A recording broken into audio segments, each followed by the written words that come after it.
Welcome back to Godless and Grounded. Religious nationalism is one of those ideas that sounds noble when said aloud, but becomes dangerous when practiced. It wraps the flag around the cross, the crescent, or the temple bell, and then calls it patriotism. But here's the truth that many refuse to say out loud. Religious nationalism is just racism in disguise. It doesn't come waving a swastika or shouting about bloodlines. No, it comes wearing robes, chanting sacred hymns, and quoting holy books. And that's what makes it harder to challenge and even harder to dismantle. Because people think it's about devotion. They think it's about God. But peel back the layers and it's about power, exclusion, and supremacy. Let's start by asking a simple question. What exactly is religious nationalism? It's the idea that a specific religion should define a nation's identity, politics, culture, and even its citizenship. It's when people say, to be truly one of us, you must also be one of them. Not ethnically, but religiously. And so religion becomes a tool to divide rather than to unite. In practice, this means one group claims to be the real citizens, while others are seen as threats, outsiders, or second class. Now, look at that carefully. What is racism? It's the belief that a particular race is superior and that others are inherently inferior or even dangerous. When you strip away the vocabulary and look at the core of religious nationalism, the logic is almost identical. It says, our kind is holy, chosen, special. Your kind is impure, dangerous, disloyal. The only difference? Instead of skin color or genetics, the dividing line is belief, ritual, and religious background. In India, for example, Hindu nationalism has led to increasing violence against Muslims and Christians. The idea is that India is fundamentally a Hindu nation. Muslims, despite having lived there for centuries, are portrayed as invaders, outsiders, or even traitors. They face lynchings, their homes are burned, their businesses boycotted. All under the excuse of defending the religion of the majority, but when mobs chant, Jai Shri Ram, while beating a man to death for allegedly eating beef, is that religious devotion? Or is it supremacy hiding behind scripture? In the United States, we see something similar with Christian nationalism. The belief that America is a Christian nation has been used to justify bans on immigrants, discrimination against non-Christians, and even violence. It's used to excuse school prayer mandates, anti-abortion laws, and the erasure of secular values. In this ideology, to be a real American, you must be Christian, and preferably white, conservative, and straight. It's not even about faith anymore. It's about cultural control. And that's how religious nationalism slowly morphs into something resembling racial supremacy. In Myanmar, the military justified the mass killings and displacement of the Rohingya Muslims in the name of protecting Buddhism. Imagine that, one of the world's most peaceful religions being used to excuse genocide. Monks in saffron robes incited hatred, claiming Muslims were a threat to Buddhist identity. And so people were butchered, raped, and driven from their homes, all in the name of national and religious purity. Now think about that. If you replaced Buddhist with white and Muslim with black, it would be called racism. But dress it in a robe, quote a verse, and suddenly it's defending our culture. Religious nationalism works because it makes hatred feel righteous. It doesn't just say, we don't like them. It says God doesn't like them either. And that's far more dangerous, because when someone believes they are doing the work of God, they can justify anything: oppression, segregation, even murder. When morality becomes tied to religious identity, then questioning your nation's religion becomes equal to treason. It shuts down free speech, it criminalizes dissent, and it divides citizens into the saved and the damned. Let's be clear, religion and culture are not the same thing. Culture evolves, adapts, and changes over time.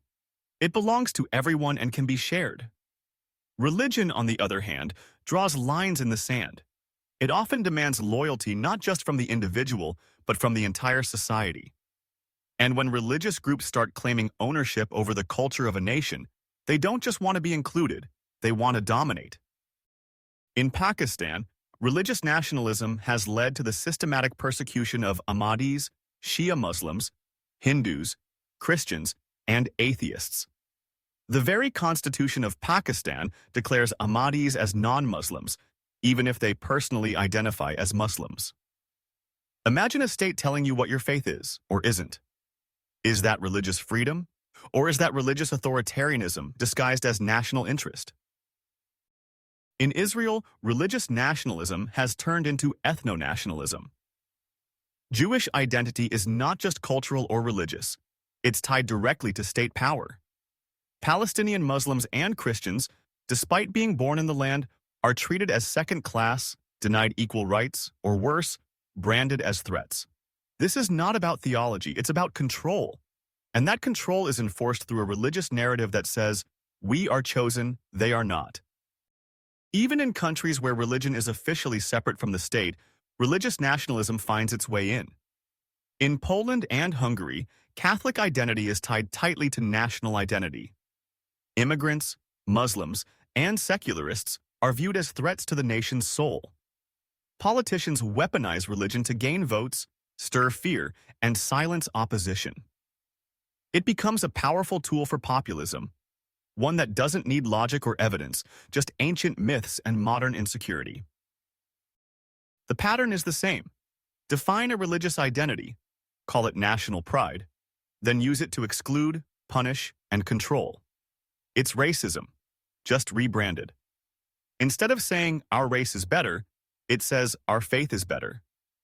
Instead of slurs, it uses scripture. Instead of boots, it wears sandals and robes. But the result is the same: division, violence, and suffering. And don't be fooled by the claim that religious nationalism is about values. Whose values? Human values don't need a religion. Empathy, justice, freedom, these aren't Christian, Muslim, or Hindu values. They are human values. When a state promotes one religion above all, it's not about values, it's about control. And that control always comes at the expense of someone else's rights. Let's go even deeper. Why does religious nationalism appeal to people in the first place? It gives them identity. It gives them certainty. In a chaotic world, it offers a simple answer. We are good, they are bad. It binds people together with a shared story. Even if that story is half myth, half propaganda, it tells them they are part of something greater. But that sense of belonging comes at a terrible cost. It demands conformity. It discourages critical thinking. It punishes difference. It silences doubt. And most of all, it dehumanizes the other. That's the core of racism, reducing people to a category and then judging them not as individuals but as symbols of a group. Religious nationalism does the same. It doesn't see a person. It sees a threat, a heretic, an infidel. And so, it becomes easy to hate, to discriminate, even to kill. Because once someone is no longer human in your eyes, anything becomes justified. Let's remember what history has taught us. The Crusades, the Inquisition, the Holocaust, the partition of India, the Bosnian genocide. Religion was not always the sole cause, but religious identity played a major role.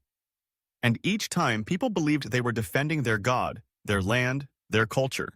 But in the end, what they really defended was power and prejudice. So when someone says, this nation belongs to this religion, don't be fooled. What they're really saying is, this nation does not belong to you.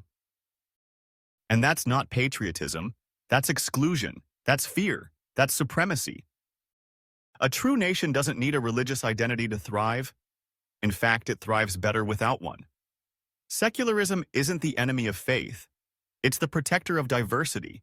It's what allows a Hindu, a Muslim, a Jew, a Christian, an atheist, and everyone else to live together with equal dignity. When the state remains neutral in matters of religion, it creates space for freedom, for dialogue, for peace. But when religion and nation become one, there is no room left for those who think differently. Religious nationalism isn't about love for your country. It's about fear of your neighbor. It doesn't uplift. It divides. It doesn't enlighten. It blinds. It doesn't protect. It persecutes. And when history looks back, it will not remember the prayers, the temples, or the churches. It will remember the burnt homes, the silent screams, and the lives lost in the name of a God that never asked for blood. Religious nationalism is just racism with better marketing. It's time we saw it for what it is and called it by its real name. Not patriotism, not faith, but prejudice dressed in robes.